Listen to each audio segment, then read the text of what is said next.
Right మన super exclusive ని చూస్తున్నాం. కరూరు ఘటనలో జరిగిన తొక్కిసలాట, ఆ విషాదపు గాయాలు ఇంకా దళపతి విజయ్ని వెంటాడుతూనే ఉన్నాయి. ఈరోజు కాంచీపురంలో ఆయన చేపట్టబోయే పర్యటనపై కఠిన ఆంక్షల రూపంలో కూడా కొరడా జులిపిస్తున్నారు పోలీసులు. నాయకుడిని చూడాలన్న అభిమానుల ఆతృత, మరోవైపు భద్రత కల్పించాలన్న పోలీసుల ఆందోళన మధ్య కాంచీపురంలో హైటెన్షన్ వాతావరణం నెలకొంది.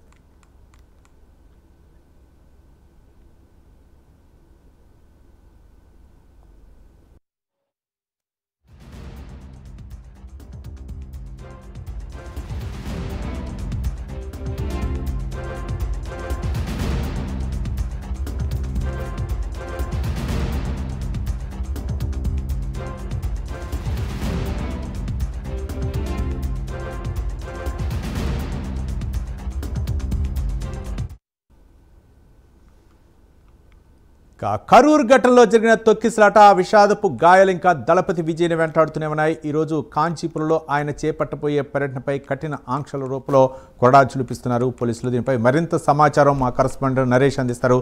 నరేష్,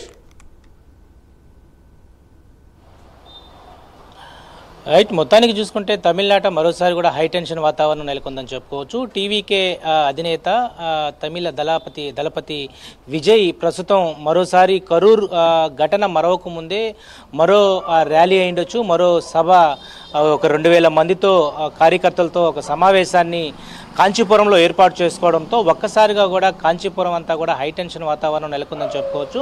గత ఏదైతే 2-3 నెలల క్రితం సెప్టెంబర్ 27వ తేదీన కరూరులో జరిగినటువంటి ఘటన ఏదైతే ఉందో, ర్యాలీలో దాదాపు 41 మంది మృత్యువాత పడినటువంటి పరిస్థితిని మరొక ముందే మరోసారి తమిళ దళపతి విజయ్ 2000 మందితో ఒక సభను ఏర్పాటు చేసుకుంటున్నారు కాంచీపురంలో. మరి కొన్ని గంటల్లో కూడా ఈ యొక్క సభ ఏదైతే ముఖ్యమైనటువంటి నేతలతోనే, కార్యకర్తలతో, ముఖ్య నేతలతోనే ఈ యొక్క సభను ఏర్పరచుకుంటున్నారు. ముఖ్యంగా డిసెంబర్ 4వ తేదీ దీనికి సంబంధించి ఒక ర్యాలీ నిర్వహించేందుకు కూడా ప్రభుత్వానికి లేఖ రాసినప్పుడు కూడా ప్రస్తుతం గతంలో కరూరులో జరిగినటువంటి ఘటన ఏదైతే ఉందో దాదాపు కూడా తొక్కిసలాట జరిగి అందులో దాదాపు 41 మంది మృత్యువాత పడ్డారు. సో ఈ యొక్క శాంతి భద్రతల దృష్ట్యా ఉండొచ్చు ర్యాలీలో ఈ యొక్క ఘటనలు జరుగుతాయనే యొక్క ముఖ్య ఉద్దేశంతోనే ఈ ర్యాలీలు అయితే బ్యాన్ చేయడం జరిగింది. అయితే ఇటు టీవీకే అధినేత విజయ్ కరూరు ఘటన తర్వాత చాలా కాలం కూడా ఇటు సభలు అయ్యుండొచ్చు, ర్యాలీలు అయ్యుండొచ్చు, కార్యకర్తలతో సభా ప్రాంగణాలను కూడా ఏర్పాటు చేసుకోవడం ఆపివేశారు. అయితే తర్వాత అంటే 3 నెలలు అయిన తర్వాత మరలా ఈరోజు కాంచీపురంకు సంబంధించినటువంటి జిల్లాలో ఒక 2000 మందితో ముఖ్యమైనటువంటి నేతలతో ఈ సభా ప్రాంగణాన్ని ఏర్పాటు చేసుకున్నారు. అయితే అక్కడ పోలీసులు అయితే కొన్ని ఆంక్షలు అయితే పెట్టారు. విజయ్ వస్తున్నటువంటి నేపథ్యంలో కార్యకర్తలు అయ్యుండొచ్చు, ఎవరైతే ఉంటారో అభిమానులు ఉంటారో వాళ్ళు భారీ ఎత్తున చేరుకుంటారు. కాబట్టి గతంలో ఏదైతే కరూరులో జరిగినటువంటి అభిమానుల యొక్క తొక్కిసలాట ఏదైతే ఉందో దాన్ని పూర్తి స్థాయిలో కూడా మళ్ళీ పునరావృతం కాకుండా ఎక్కడికెక్కడ కూడా పోలీసులు అయితే ఒక పకడ్బందీ చర్యలు అయితే చేపడతా ఉన్నారు. గవర్నమెంట్ నుంచి కూడా విజయ్కి అడుగడుగున కూడా ఆంక్షలు ఎదురవుతున్నాయని చెప్పుకోవచ్చు. ఎందుకంటే విజయ్ ఏదైతే గతంలో రాష్ట్ర సంబంధించినటువంటి 2 సభలు ఏర్పాటు చేసుకున్నారు.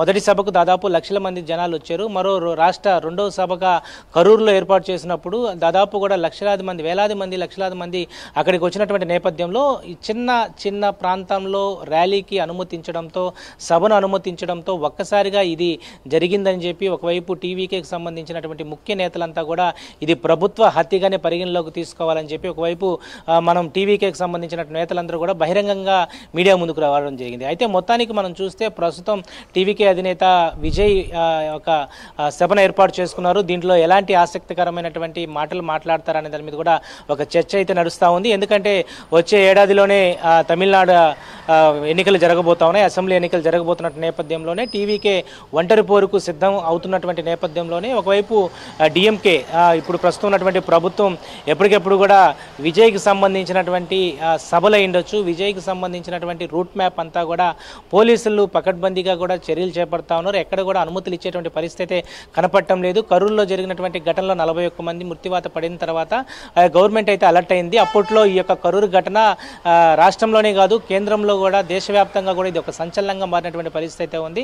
అప్పటికప్పుడే హుటాహుటిన డిఎంకే ఎవరైతే ముఖ్యమంత్రి ఉన్నారో స్టాలిన్తో పాటు ఏదైతే మంత్రులంతా కూడా అక్కడికి చేరుకొని ఈ యొక్క ఘటన జరగడానికి ముఖ్య కారణం భారీ ర్యాలీ నిర్వహించడమే, రోడ్లలోనే ఇరుకిరుకు రోడ్లలో నిర్వహించడం దాని మీద కూడా చెప్పడం జరిగింది. అయితే దీని మీద టీవీకి సంబంధించినటువంటి నాయకులంతా కూడా ఇది ప్రభుత్వ హత్యగానే పరిగణలో తీసుకోవాలి. విజయ్ ప్రజల్లోకి వెళ్తున్నారు. రేపు రాబోయేటువంటి ఎన్నికల్లో విజయ్ ఖచ్చితంగా కూడా ఒంటరి పోరులో నెగ్గి ఆయన గెలుస్తారనే యొక్క ఉద్దేశంతోనే డిఎంకే పార్టీ ప్రభుత్వాలు దీన్ని పూర్తి స్థాయిలో విస్మరించేందుకు కూడా చేయడానికి ముందుకు వచ్చారని చెప్తున్నారు. ఏదేమైనా కూడా విజయ్ ఈ రోజు 2000 మందితో ఒక సభను ఏర్పాటు చేసుకున్నారు. ఎలాంటి మాటలు మాట్లాడతారో, ఎలాంటి సందేశం ఇవ్వబోతున్నారు అనేది ప్రస్తుతం ఒక ఆసక్తికరమైనటువంటి అంశం అని చెప్పుకోవచ్చు.